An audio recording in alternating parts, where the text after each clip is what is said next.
The fluorescent lights hummed overhead as Marcus wheeled his cart down aisle 7 of the local grocery store, just another face in the crowd of evening shoppers.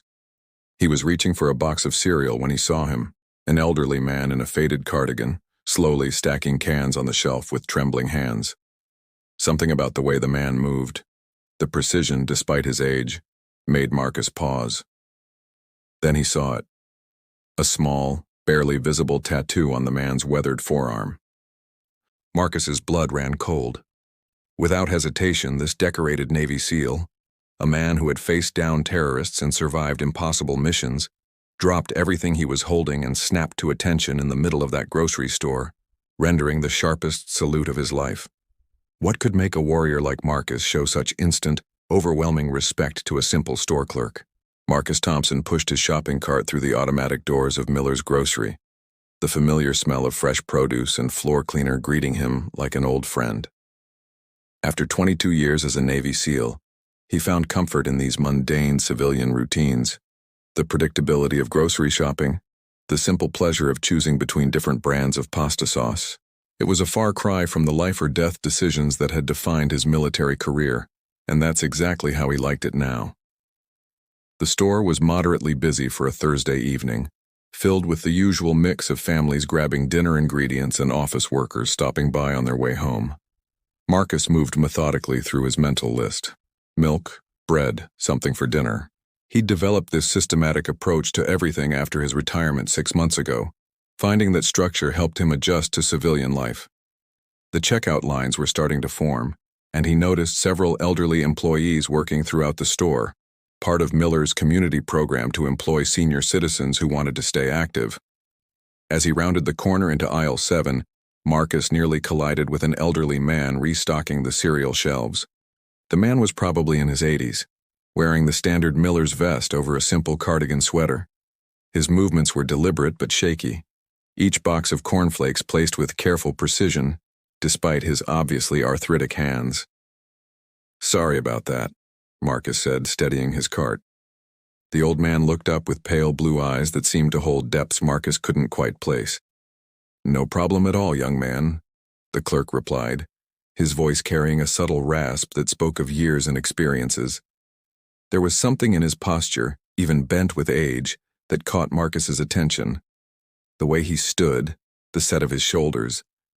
It was familiar in a way that made Marcus pause his shopping and really look at this man. Most people wouldn't have noticed anything unusual.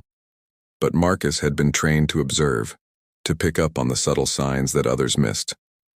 That's when he saw it. As the elderly clerk reached up to place another box on a high shelf, his cardigan sleeve rode up slightly, revealing just a hint of what lay beneath. There, faded and weathered by decades but still unmistakably clear, was a tattoo that made Marcus's breath catch in his throat. It wasn't just any military insignia. It was something that commanded instant recognition among those who knew. The design was small, discreet, the kind of marking that only certain men earned the right to wear. Marcus felt his training kick in, his mind automatically cataloging details he'd been taught to notice. The man's bearing, despite his age, had that indefinable quality that never fully leaves a soldier. The way he moved with economy of motion, the alertness in his eyes despite their kindness, the subtle confidence that came from having faced the unthinkable and survived. But it was that tattoo that sealed it, a marking so exclusive, so hard-earned, that Marcus had only seen it a handful of times in his entire career. The shopping cart handle felt suddenly cold under Marcus's grip as the full implications hit him. This wasn't just any elderly store employee trying to make ends meet in retirement. This man standing before him, carefully arranging breakfast cereals with the same precision he'd probably once used for far more critical tasks, was a living legend. The kind of warrior that other warriors whispered about in reverent tones, whose exploits were classified so deeply that most people would never know what he'd sacrificed for his country. Marcus's military bearing automatically straightened as years of ingrained respect and protocol took over. His cart forgotten, his grocery list meaningless, he found himself face to face with a piece of living history. A man whose service had been so extraordinary, so classified, that he'd returned to civilian life without fanfare, without recognition, without the honors that lesser men received for far smaller sacrifices. The fluorescent lights of aisle 7 suddenly felt like spotlights illuminating a moment that would be burned into Marcus's memory forever. The elderly clerk noticed Marcus staring and gave him a gentle, questioning smile. He had no idea that he'd just been recognized by someone who understood the true weight of what that faded tattoo represented. In that moment, Marcus realized he was witnessing something profound. The quiet dignity of a true American hero, serving his community in retirement with the same selfless dedication he'd once shown on classified battlefields around the world. The recognition hit Marcus like a physical blow, years of military history and whispered legends suddenly crystallizing around the elderly man before him. That tattoo belonged to Unit 77, a special operations group so classified that even most SEAL teams only knew it by rumor. These weren't just elite soldiers. They were ghosts, men who'd operated in the deepest shadows during the most dangerous decades of the Cold War, conducting missions that would never appear in history books or military documentaries. Marcus had heard stories about Unit 77 during his advanced training. Fragments of operations passed down through the Special Forces community like modern mythology.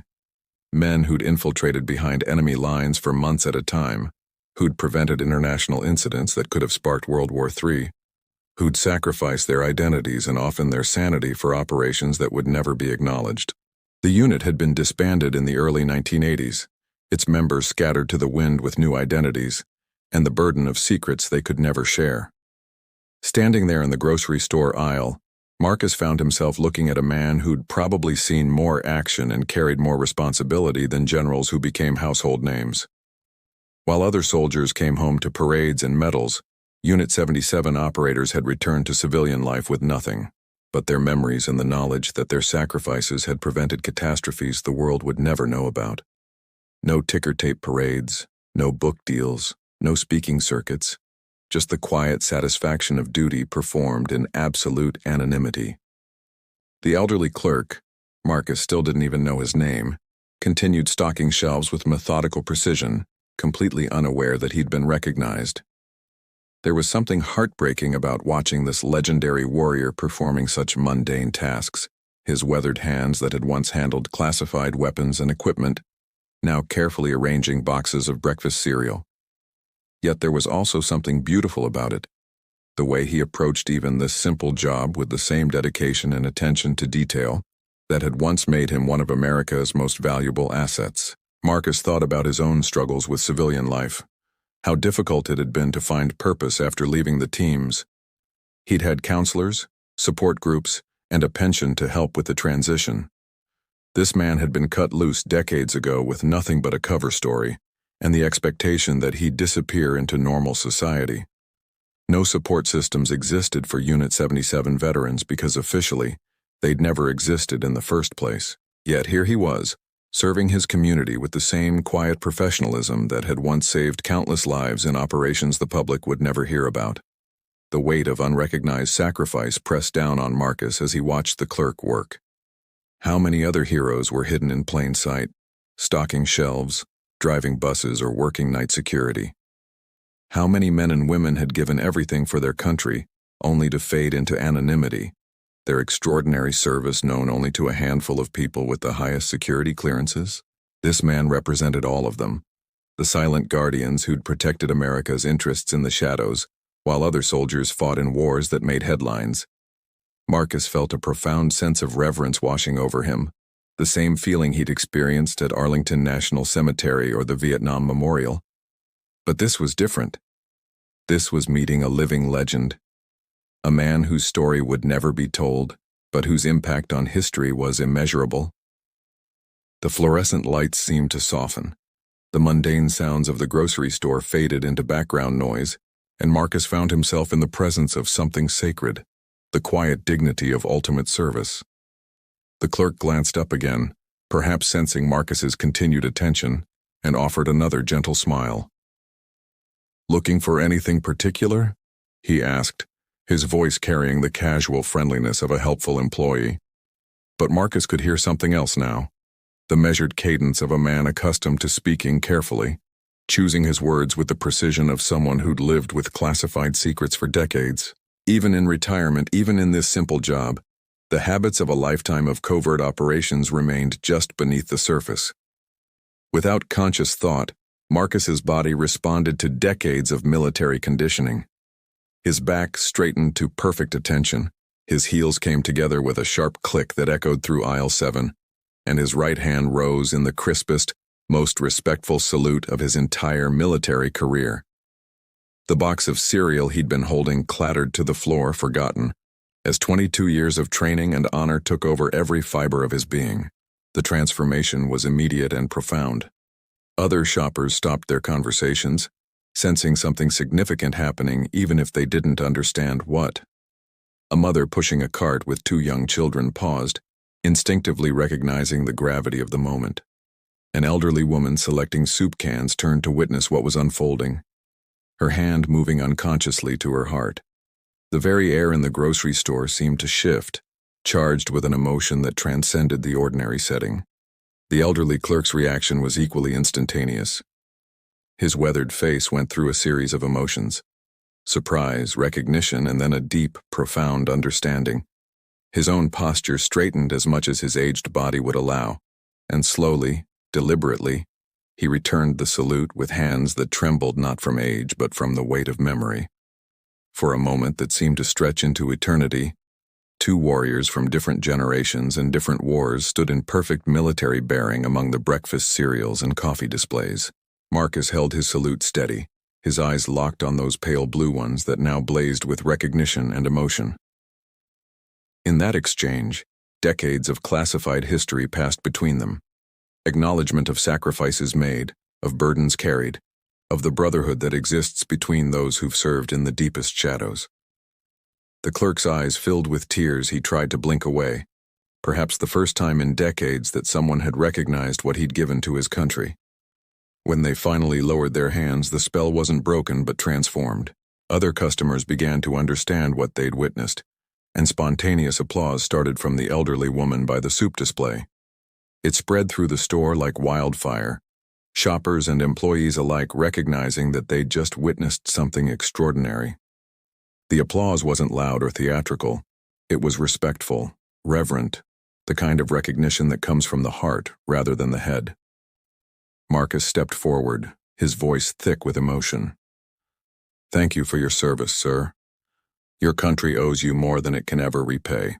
The words felt inadequate for what this man had sacrificed, but they carried the weight of genuine gratitude from one warrior to another. The elderly clerk, whose name tag read simply Harold, nodded slowly, his own voice barely above a whisper when he replied, "Thank you for seeing me, son. Thank you for remembering." The moment rippled outward through the store and eventually through the community.